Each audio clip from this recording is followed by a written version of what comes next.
Introduction.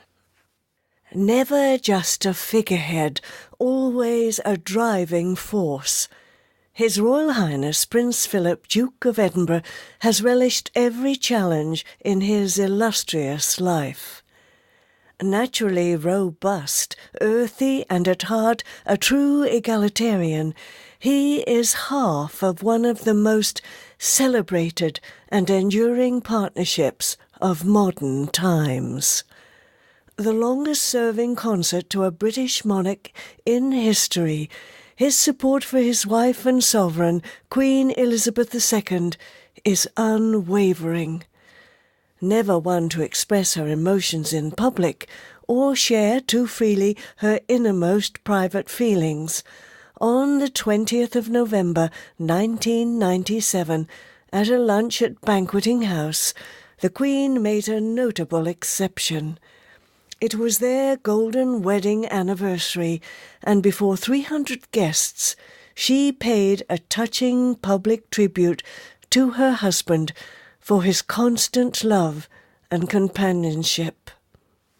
"He is someone who doesn't take easily to compliments," Her Majesty said, "but he has quite simply been my strength and stay all these years, and I and his whole family, and this and many other countries, owe him a debt greater than he would ever claim, or we shall ever know."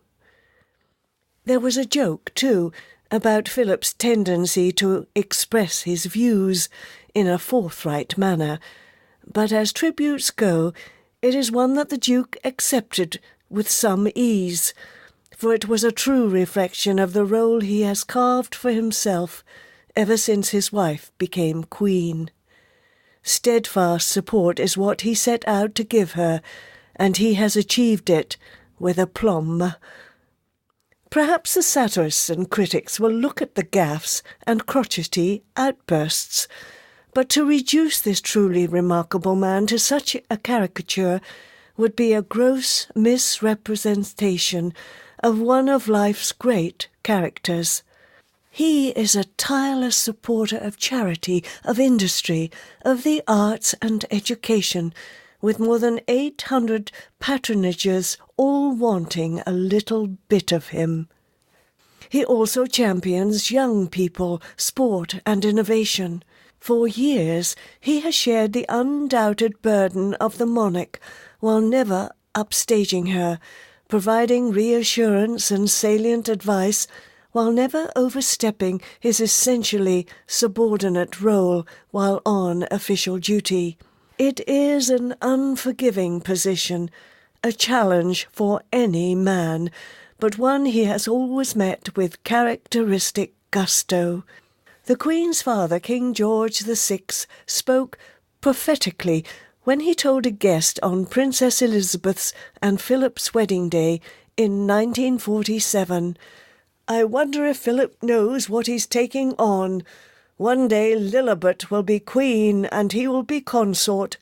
That's much harder than being a king, but I think he's the man for the job."